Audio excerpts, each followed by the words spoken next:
आफत का सामान है ना, सबके सब कुत्ते हो.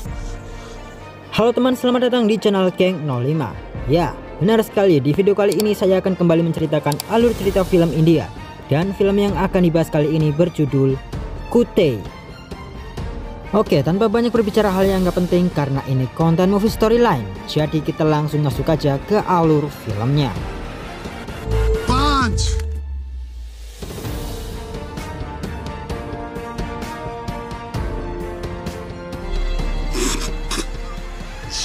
Film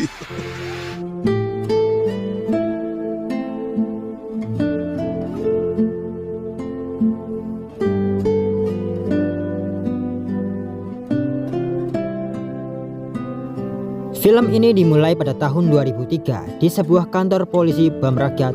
Ada seorang polisi bernama Sardar Suri.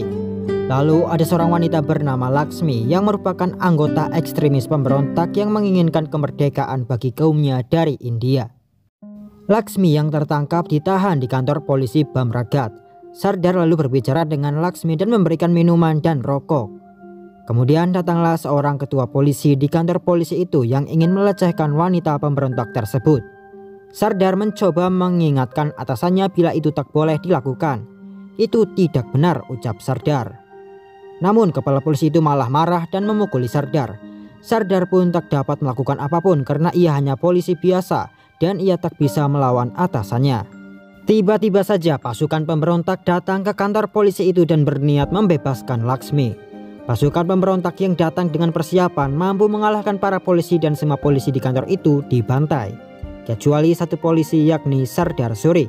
Karena sebelumnya Sardar bersikap baik pada Laksmi, maka Laksmi membiarkan Sardar hidup.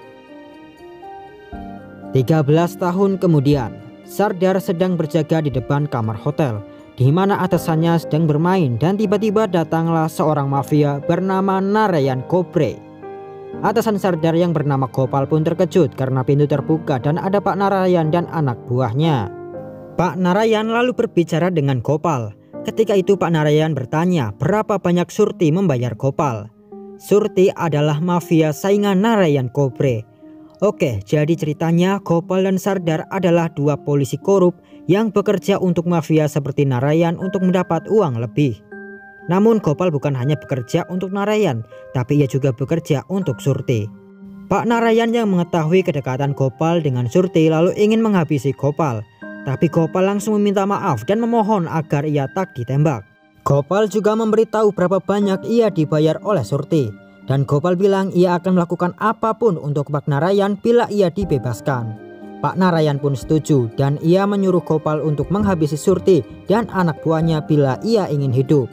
Bila Gopal ingkar, Pak Narayan dan anak buahnya akan memburu Gopal kemanapun.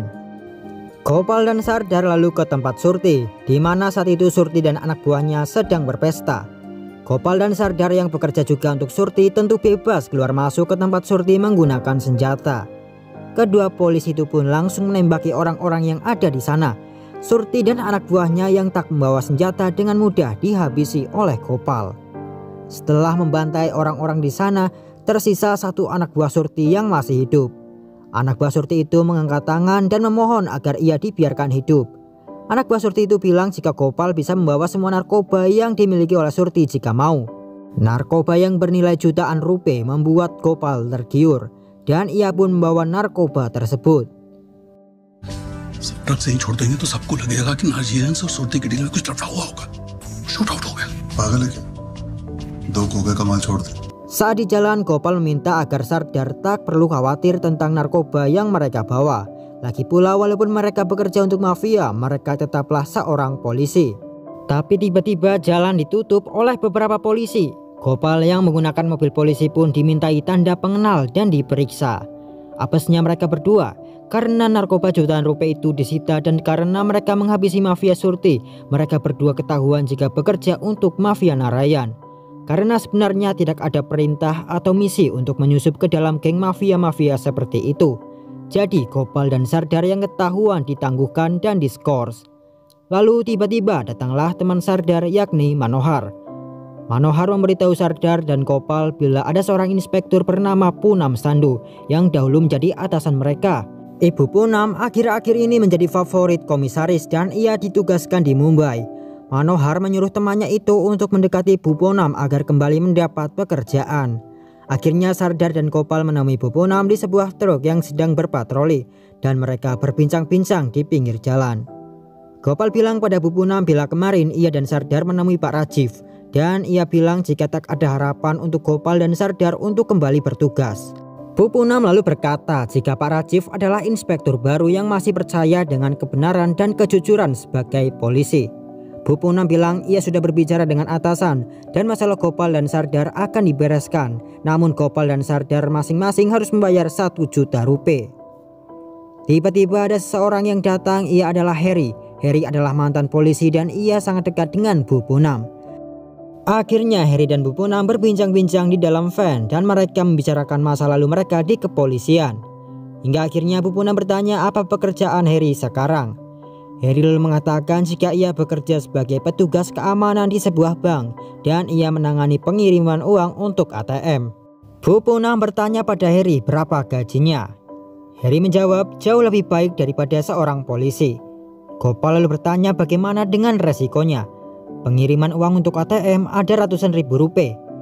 Harry hanya menempuk senjatanya dan kemudian bilang, bukan ratusan ribu, tapi jutaan rupiah. Dan setiap malam mereka selalu mengirim uang ke ATM di daerah tersebut. Ibu Poonam dan Harry kembali berbincang-bincang, sedangkan Gopal saat itu memikirkan sesuatu. Saat Sardar dan Gopal ingin pulang, Sardar bertanya bagaimana ia bisa mendapatkan 1 juta rupiah. Gopal bilang itu masalah Sardar sendiri dan Gopal yang juga harus membayar 1 juta rupiah akan menyelesaikan masalahnya sendiri juga. Namun Sardar tak bisa jika harus mencari 1 juta rupiah sendirian. Dari awal ia tak setuju untuk membawa narkoba milik Surti, namun Gopal tetap membawanya. Jadi kini Gopal harus membantunya mendapat 1 juta rupiah atau ia akan bersaksi melawan Gopal di pengadilan dan memberitahu bila Gopal adalah polisi korup yang bekerja untuk mafia Narayan Cobre. Gopal lalu marah dan menggampar Sardar.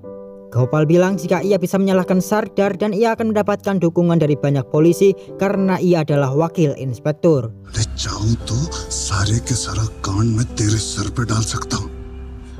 Gopal lalu menemui Pak Narayan dan memberitahu masalahnya. Ia bilang jika ia bisa dipecat dari kepolisian dan bahkan dipenjara. Ia meminta bantuan pada Pak Narayan untuk memberikannya senjata dan ia akan mendapatkan uang 1 juta agar ia bisa tetap di kepolisian dan ia bisa membantu Pak Narayan untuk menjalankan bisnis narkobanya. Lalu datanglah putri dari Pak Narayan yang bernama Lovely dan meminta izin untuk pergi menginap di rumah temannya. Pak Narayan pun mengizinkan, tapi ia menyuruh anak buahnya yang bernama Dennis untuk mengawal putrinya. Tapi saat di jalan Lovely dan Dennis berhenti. Lovely curhat jika ia tertekan di rumah selama hidupnya, ia tak pernah bisa pergi sendirian. Selalu ada anak buah ayahnya yang mengawalnya. Dan karena itu juga Dennis yang selama ini terus mengawal Lovely membuat mereka berdua sangat dekat dan mereka bahkan berpacaran. Di malam itu di tengah hujan di dalam mobil mereka berdua berbicara. Lovely mengajak Dennis untuk kawin lari. Namun Dennis bilang itu tak mungkin. Kemanapun mereka pergi, ayah Lovely akan menemukan mereka dan ia bisa dihabisi. Lovely lalu bilang jika mereka bisa pergi dan bersembunyi di luar negeri. Ia memiliki teman di Kanada dan kenal dengan orang-orang di pemerintahan. Mereka bisa mendapatkan visa residen dan ayahnya tak akan pernah tahu mereka ada di sana. Namun Dennis bilang untuk pergi ke Kanada mereka membutuhkan 1 juta rupiah untuk mengurus dokumen-dokumennya bila ingin mendapat visa residen. Lovely bilang jika mereka pasti akan mendapatkan uangnya nanti. Dennis lalu melihat Gopal yang sebelumnya meminta senjata pada Pak Narayan. Gopal dan anak buahnya masuk ke sebuah tempat makan dan mereka sedang merencanakan perampokan. Rupanya Gopal berniat merampok mobil van pembawa uang ATM yang dijaga oleh Harry. Dan saat itu Dennis dan Lovely mendengar rencana Gopal dan anak buahnya. Akhirnya Dennis dan Lovely mengikuti Gopal. Gopal dan anak buahnya lalu berhenti di tengah jalanan yang sepi, sedangkan Lovely dan Dennis menepi di pinggir jalan dan bersembunyi. Lalu datanglah van pembawa uang ATM dan dihentikan oleh Gopal. Saat itu Harry bertanya bukankah Gopal sedang diskors. Gopal, क्या बात है? Tiba-tiba Gopal mengheadshot Harry dan terjadilah baku tembak antara Gopal dan anak buahnya melawan para penjaga uang ATM tersebut. Di baku tembak itu banyak korban berjatuhan. Tersisa Gopal bersama satu anak buahnya dan satu petugas ATM. Gopal pun meminta petugas ATM itu untuk membuka gembok yang mengunci uangnya. Petugas itu bilang kuncinya ada pada satu petugas lain yang tadi tertembak saat mencoba kabur. Gopal pun menyuruh satu anak buahnya yang selamat itu untuk mengambil kuncinya. Namun tiba-tiba anak buah Gopal itu ditembak. Ternyata saat baku tembak terjadi, ada dua petugas keamanan yang pergi bersembunyi. Gopal lalu ingin mengambil kuncinya sendiri karena anak buahnya tak datang-datang juga. Tiba-tiba Gopal tertembak di punggung sampingnya. Gopal pun terkapar. Dua petugas keamanan itu pun keluar dan hendak menghabisi Gopal yang tengah tergeletak. Namun ternyata peluru yang mengenai Gopal tak mengenai bagian vital dan Gopal masih sepenuhnya sadar. Gopal pun menembak satu petugas keamanan yang berdiri di atasnya. Lalu Gopal memerintahkan satu petugas yang tersisa untuk membawa mobil van-nya. Gopal mengancam petugas itu dan akhirnya Gopal membawa uangnya sekalian dengan van-nya. Namun saat di jalan tiba-tiba van itu ditabrak oleh Dennis dan Lovely. Mereka berdua juga menginginkan uang jutaan rupiah itu agar mereka bisa kawin lari ke Kanada. Gopal yang terluka ditambah van-nya tertabrak membuatnya tak sadarkan diri. Satu petugas itu lalu ditembak oleh Dennis dan Lovely. Mereka berdua lalu membawa van-nya dan meninggalkan Gopal di tempat itu. Lovely pun kesenangan karena ia akhirnya bisa bebas dari ayahnya dan bisa bersama orang yang ia cintai. Lovely lalu ke belakang van untuk mengecek uangnya. Tapi tiba-tiba Dennis tertembak di bagian pundaknya dan van itu masuk ke hutan. Dan ternyata orang yang menembak Dennis adalah Sardar. Sardar yang ternyata bersama dengan Buponam juga menginginkan uang jutaan rupiah di van tersebut. Sardar dan Buponam membawa dua anak buah dan mereka menembaki van berisi jutaan rupiah itu. Lovely yang berada di belakang ketakutan sambil memegang senjata. Sardar yang menggunakan senjata sniper ingin membidik. Namun ketika itu Sardar melihat Lovely, yakni putri bosnya Narayan Kopre yang berada di dalam van. Buponam pun bertanya siapa Lovely yang dimaksud Sardar. Sardar bilang Lovely Kopre, anak Narayan Kopre. Sardar lalu bertanya haruskah ia menembaknya. Buponam bilang apakah Sardar gila? Dia anak dari Narayan Kopre. Jika anaknya ditembak Narayan bisa membakar seluruh Mumbai, ucap Buponam. Buponam lalu meminta senjatanya Sardar dan ia membidik ke arah van. Sardar lalu memanggil Lovely dan menyuruhnya keluar. Lovely yang dipanggil namanya pun bertanya siapa orang yang ada di luar. Sardar lalu bilang jika ia bekerja untuk ayah Lovely. Dan Sardar kembali meminta agar Lovely keluar dari van itu. Namun Lovely tak percaya dan bilang jika ia keluar ia bisa ditembak nanti. Buponam lalu berkata jika ia pun bisa menembak Lovely pada saat itu juga bila ia mau. Buponam lalu menembak dan pelurunya melewati samping kepala Lovely.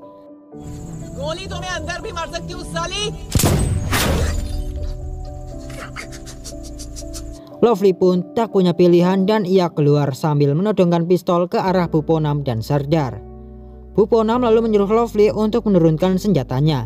Buponam bilang dahulu saat Lovely masih kecil ia menggendong dan menyuapi Lovely.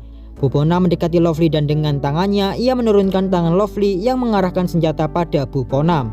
Sementara Gopal berada di jalan dengan seseorang yang merupakan supir dari van yang membawa jutaan rupiah itu. Ternyata supir van yang masih selamat dan ketika ia kabur malah bertemu dengan Gopal dan ia diancam oleh Gopal. Akhirnya supir van itu mengantar Gopal ke tempat van yang berisi uang untuk ATM itu. Dan ketika Sardar dan yang lainnya menyadari jika ada yang datang, mereka langsung menghujani peluru. Supir van itu pun tertembak, sedangkan Gopal yang berada di belakang berlindung dengan tubuh supir tersebut. Gopal yang melihat Sardar pun berteriak ketika ditembaki dan menyuruh Sardar untuk berhenti. Gopal bilang jika itu adalah dirinya. Sardar dan yang lainnya pun berhenti. Setelah itu Gopal dan orang-orang di sana saling menodongkan senjatanya.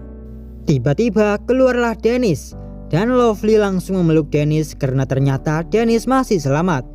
Gopal yang melihat hal itu terkejut dan berkata, "Kalian berdua, astaga." Gopal lalu bilang pada Buponam bila ada 3 juta rupiah di dalam van. Gopal pun menawarkan untuk membagi rata agar mereka semua selamat. Buponam lalu bilang jika mereka ingin membicarakannya terlebih dahulu. Begitu pula dengan Lovely dan Dennis. Gopal kemudian berkata, Kalau begitu ia akan menghitung 1 sampai 5 dan di hitungan kelima mereka semua harus membuang senjatanya ke samping. Gopal lalu mulai menghitung 1 sampai 5 dan di hitungan kelima ia membuang senjatanya ke samping. Tapi Sardar dan yang lainnya tidak melakukan hal tersebut.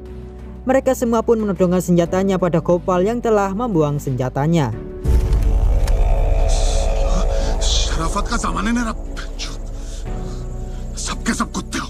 Gopal kemudian berkata, "Sialan kalian, sungguh hilang adab di dunia, kalian semua anjing," ucap Gopal. Gopal lalu bilang jika ia akan menghitung lagi 1 sampai 5 dan kali ini Buponam dan yang lainnya harus benar-benar membuang senjata mereka. Gopal menghitung lagi dan kali ini mereka semua membuang senjatanya masing-masing. Setelah itu Gopal mengeluarkan pistol yang ia sembunyikan di belakang. Gopal tersenyum dan bilang, "Dasar idiot." Gopal kemudian menodongkan senjata kepada Buponam, namun Buponam melihat ke samping dan tertawa. Ternyata Sardar membawa granat dan ia ingin membuka pinnya. Gopal yang melihatnya pun ketakutan karena mereka semua yang ada di sana bisa terbunuh. Gopal bilang jika tadi ia hanya bercanda agar suasananya lebih mencekam, katanya. Gopal kemudian membuang senjatanya dan kali ini mereka semua tak memiliki senjata dan ingin berdiskusi untuk pembagian uang di van tersebut. Tapi tiba-tiba datanglah pasukan pemberontak yang dipimpin oleh Laksmi yang dahulu membantai polisi. Gopal dan yang lainnya langsung pergi bersembunyi ke sebuah bangunan rusak di tempat itu. Sardar yang melihat Laksmi lalu menyarankan Buponam untuk berdiskusi dengan pasukan pemberontak itu dan mereka bisa selamat. Namun Gopal bilang, apakah Sardar gila? Mereka itu polisi dan pasukan pemberontak itu benci kepada polisi. Mereka bisa dihabisi, ucap Gopal. Sardar lalu bilang jika ia tak akan mengatakan bila Buponam polisi. Gopal langsung sewot, bagaimana dengan dirinya yang menggunakan seragam polisi? Tidak mungkin ia bilang jika ia sedang cosplay. Sardar menyuruh Gopal untuk telanjang saja. Tiba-tiba peluru berdatangan. Mereka semua dihujani peluru oleh pasukan pemberontak. Tapi mereka yang berlindung di tembok pun aman-aman saja. Laksmi lalu berteriak jika orang-orang di bangunan itu masih selamat, lebih baik keluar, maka mereka tak akan menghabisi orang-orang itu. Sardar lalu keluar dengan mengangkat tangannya. Laksmi yang melihat Sardar menodongkan senjatanya dan menyuruh yang lainnya keluar. Semuanya pun keluar kecuali Gopal. Gopal yang memakai baju polisi kebingungan dan ingin bersembunyi. Namun di bangunan tua yang rusak itu, Gopal menemukan senjata mesin. Laksmi yang melihat teman-teman Sardar lalu bilang, karena Sardar ia biarkan semuanya untuk hidup. Bila tidak pasti ia telah kubur semua orang yang ada di sana. Laksmi lalu menyuruh Sardar dan teman-temannya untuk pergi dari tempat tersebut. Buponam dan yang lainnya pun berjalan dan ingin keluar. Tapi tiba-tiba Gopal yang menggunakan senapan mesin langsung menghujani pasukan pemberontak itu dengan peluru. Senapan mesin yang mampu menembakkan ratusan peluru dalam 1 menit membuat pasukan pemberontak tak berdaya dan terbantai. Dan terjadilah baku tembak dari pasukan pemberontak dengan Gopal dan yang lainnya. Semua pasukan pemberontak terbunuh. Dari pihak Gopal dan Buponam, 2 anak buah Buponam tak selamat. Dan begitu juga dengan Dennis yang ditembak oleh Laksmi. Lovely yang melihat pacarnya terbunuh langsung mengangkat senjatanya dan dengan menangis ia menembaki Laksmi. Lovely yang merasa kehilangan Dennis lalu memeluk Buponam yang katanya dahulu merawat Lovely. Lovely pun menangis di pelukan Buponam, tapi tiba-tiba Buponam menembakkan beberapa peluru ke Lovely yang sedang memeluknya. Setelahnya Buponam tertembak dan orang yang menembak Buponam adalah Gopal. Lalu Sardar dan Gopal yang tersisa saling menembak. Tapi kemudian peluru Gopal habis. Dia ingin reload tapi tak ada amunisi. Walaupun peluru Gopal habis, tapi tidak dengan keberuntungannya. Sardar tiba-tiba terkena reruntuhan bangunan dan tak selamat. Gopal yang melihatnya pun terdiam. Sepertinya ia memang orang yang beruntung karena sebelumnya ia menemukan senapan mesin dan berhasil selamat dari pasukan pemberontak. Lalu kini saat pelurunya habis, Sardar malah tertimpa batuan dari bangunan tersebut. Dan kini hanya tinggal ia yang selamat, yang artinya 3 juta rupiahnya hanya menjadi miliknya seorang. Gopal lalu mengambil kotak di dalam van yang berisi 3 juta itu dan menyembunyikannya. Gopal lalu membakar van tersebut. Gopal berada di rumah sakit dan dirawat untuk luka-luka yang ia alami.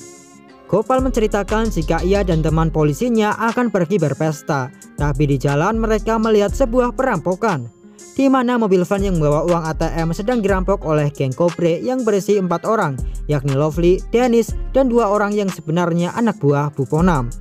Mereka menghabisi penjaga keamanan uang ATM, dan Gopal bersama polisi yang di sana terlibat baku tembak. Gopal bilang jika sebenarnya ia dan para polisi telah menguasai baku tembak itu dan mengepung geng Cobre. Namun entah bagaimana pasukan pemberontak tiba-tiba datang. Gopal mengarang jika mereka tak dapat menandingi senjata dan jumlah dari pasukan pemberontak. Dan akhirnya yang masih selamat adalah dirinya, Buponam, dan Sardar. Mereka bertiga lalu dibawa oleh pasukan pemberontak menggunakan van-nya. Dan ketika di jalan, Gopal yang melihat kesempatan langsung menyerang supir van, dan van itu masuk ke hutan dan menabrak bangunan tua. Ia dan Buponam bersama Sardar berhasil selamat dan mereka keluar dari van itu. Beberapa menit kemudian van itu meledak. Itulah yang diceritakan Gopal. Gopal kembali melanjutkan cerita karangannya. Setengah pasukan pemberontak yang tak sadarkan diri saat terjadi kecelakaan dan masih di dalam van itu pun tewas. Dan setengahnya lagi yang masih selamat melakukan baku tembak dengan Gopal dan Buponam dan juga Sardar. Gopal dan para polisi berhasil menang, namun pemimpin pemberontak yakni Laksmi yang tengah sekarat ternyata masih dapat bergerak dan ia menembak Sardar dan melempar granat ke arahnya dan Buponam. Saat itu Buponam mendorong Gopal dan yang tersisa pun hanya Gopal seorang diri. Itulah yang diceritakan oleh Gopal pada atasannya dan juga media. Gopal pun mendapatkan medali kehormatan dan karena ia menceritakan bila van pembawa uang ATM itu meledak, semua orang pun berpikir jika uang 3 jutanya ikut terbakar. Beberapa minggu kemudian Gopal kembali ke tempat ia menyembunyikan uangnya dan mengambil 3 juta rupiah tersebut. Di suatu malam Gopal bersama istri dan anaknya berada di hotel. Gopal berendam di kolam dan menikmati hidupnya. Karena ia memiliki uang 3 juta rupiah dalam pecahan 500-an rupiah dan ribuan rupiah. Perjuangannya semalaman untuk melakukan baku tembak dan ketegangan dengan taruhan nyawa berhasil membuahkan hasil yang manis. Kini Gopal telah menjadi jutawan. Akan tetapi di televisi ada berita yakni seorang dari pemerintah mengumumkan bila mulai tengah malam nanti pecahan uang 500-an rupiah dan ribuan rupiah tak akan berlaku lagi. Dan hanya akan menjadi kertas tak berharga. Gopal pun sangat marah karena ia bekerja keras dengan taruhan nyawa dan dengan adrenalin yang tinggi. Ia berjuang mendapatkan 3 juta rupiah itu tapi bukan untuk apa-apa. Gopal lalu menangis.